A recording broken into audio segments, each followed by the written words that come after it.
Hello, everyone. Welcome to this self paced training on Singapore math and the effective use of manipulatives in preschool and kindergarten. Today, you'll learn how to build deep number sense using simple tools and a powerful framework called CPA, concrete, pictorial, and abstract. Let's get started.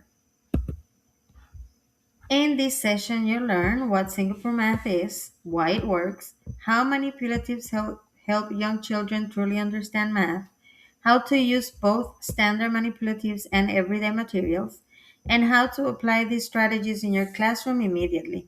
After watching this video, please complete the forms assessment to receive credit. Singapore Math is a teaching approach built on problem solving and deep number sense. Unlike traditional math instruction, which often jumps quickly to memorization, Singapore Math focuses on helping children truly understand numbers and their relationship.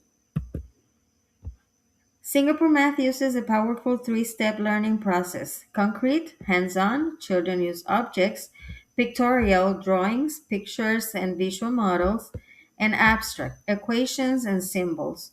Young learners must touch math before they can visualize it, and they must visualize it before they can symbolize it.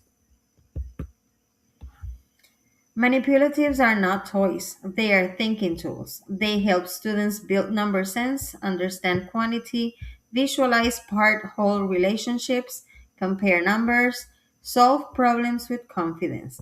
Manipulatives support the concrete stage of CPA and give children a foundation for all future math. Manipulatives deepen understanding only when you use them with clear intention. Young learners think with their hands. When they touch objects, move them, group them, and see patterns, math becomes meaningful. Today, I'll show you the best tools for early mathematics. Linking cubes are ideal for the concrete stage of CPA approach. They support number sense, subitizing, part whole understanding, counting strategies, early addition and subtraction, comparing quantities, patterning, and sequencing. They are hands on, visuals, and flexible, which is exactly what Singapore math emphasizes. These are excellent for composing and decomposing numbers. For example, how show 5 using a group of 2 and a group of 3 in two colors. Cubes make part-whole relationships very visible. 10 frames help children instantly see quantity and understand numbers through patterns. For example, 7 is seen as 5 and 2 rather than counting each dot. Here are some activities for 10 frames. For example, you can compose and decompose numbers. Like, for example, number 8, you can show a 5 and a 3, a 4 and a 4. And you can use two color counters to make this powerful. Pattern blocks are powerful Singapore math tools for preschool and kindergarten because they develop spatial reasoning, classification, geometry, vocabulary, visual discrimination, and early algebraic thinking, all essential for later problem solving and number sense. Here are some sample activities for pattern blocks. Like, for example, you can have students sort pattern blocks into groups and sort them by color, by number of sides, by size or shape, and ask questions. What do you notice? Which shapes are the same? Number bond maths are one of the most powerful Singapore math tools for preschool and kindergarten.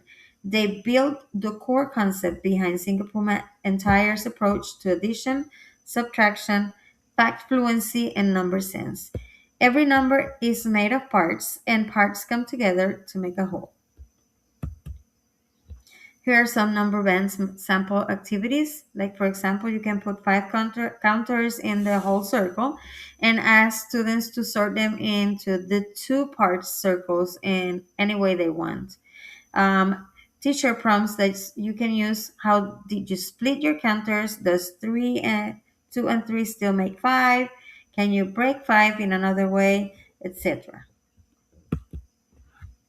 You don't need expensive specialized manipulatives to teach Singapore math well. Many household or classroom materials work beautifully because the goal is hands on exploration, not fancy tools. Here's a list of everyday objects and how to use them, these items you already have. For common objects that can replace linking blocks, you can use Lego bricks, Duplo blocks, bottle caps, cardboards, mini erasers, craft foam cubes, wooden cubes, and folded paper cubes.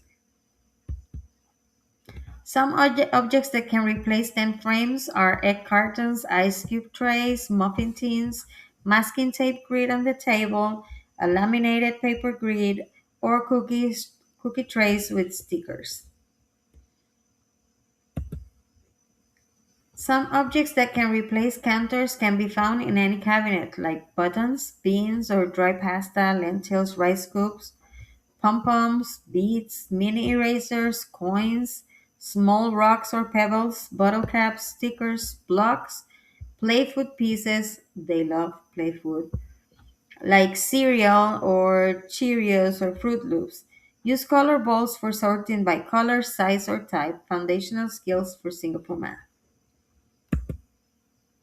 Some everyday objects that can replace pattern blocks are foam shapes, paper pattern block cutouts, cardboard shapes, tangram pieces, magnet tiles, wooden shape, plastic shape lids like the ones that comes from yogurt cups or containers, craft sticks arranged into shapes, and Play-Doh. Play-Doh never fails. If you need an hexagon, triangle, or trapezoid relationships, print or cut out paper shapes in those standard pattern block sizes.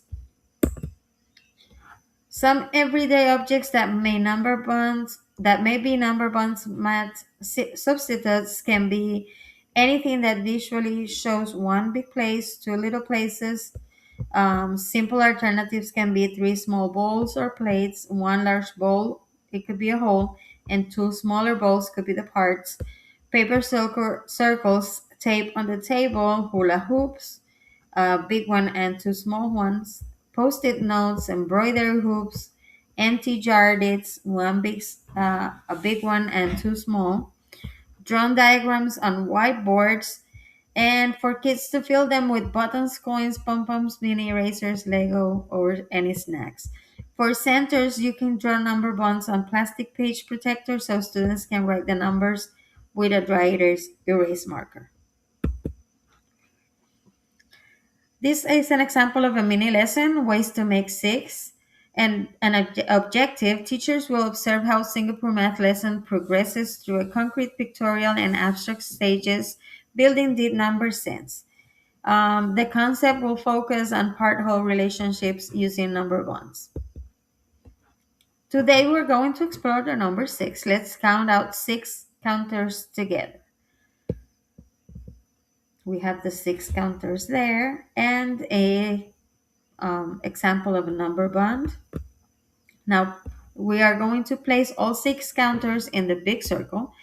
Circle is called the whole. It shows the total amount. Watch what happens when I split the counters into two smaller circles. I am splitting in this example two parts, 4 and 2. You can ask how many parts are in this part, how many are in this part, how many are in the other part. Do these parts still make a whole? Let's check 4 and 2 make 6. And you can repeat with different splits like 3 and 3, 5 and 1, 0 and 6, and 2 and 4. This stage is concrete, not symbolic. Students are not writing anything, they are building and experiencing the idea of a whole being made of two parts. Now that we have explored with real objects, we are going to draw what we just built. We're going to draw the number bond, or you can give a poster, one big circle, two smaller circles. Let's show the same parts with dots instead of counters. Now we're going to draw 4 dots in the left part circle, and then we're going to draw 2 dots in the right part circle. circle. And you can ask how many dots are in each part, how many dots are all together. Does this picture match what we did with the counters? And you can switch to a new number bond like three dots and three dots, five and one, etc. Notice that we are still not writing equations. Students stay in the picture stage until they understand the visual representation of a whole and a part. This helps prevent math anxiety and builds comprehension before symbols. Now we're ready for numbers, and we've built six with objects and we've shown it with pictures.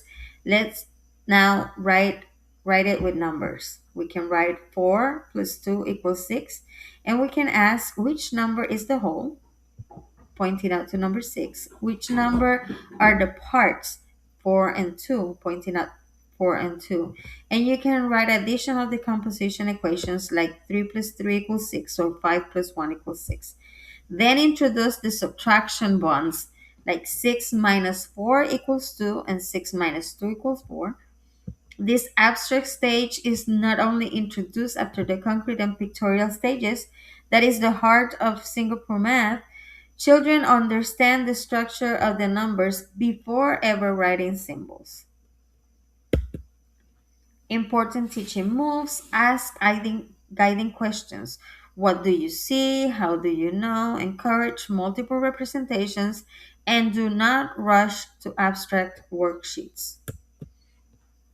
For classroom management tips for manipulative use, teach routines like take out, use and return, use trays or small bowls for organization, limit quantities at first, use centers or pair work, teacher led small groups, and model correct and incorrect use.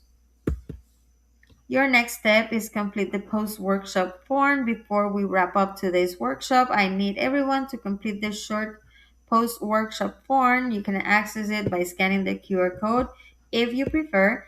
This form helps verify your attendance, confirms you watched the full session, and gives me feedback so I can keep improving this training. It only takes about 3 to 5 minutes to complete. Once you finish the form, you're officially done with today's workshop. Please make sure to submit it before you leave or by the end of the day. If you have any trouble accessing the form, just let me know and I'll assist you. Go ahead and click on the link now and you may begin. Here are the references, and thank you for watching. Have a successful semester.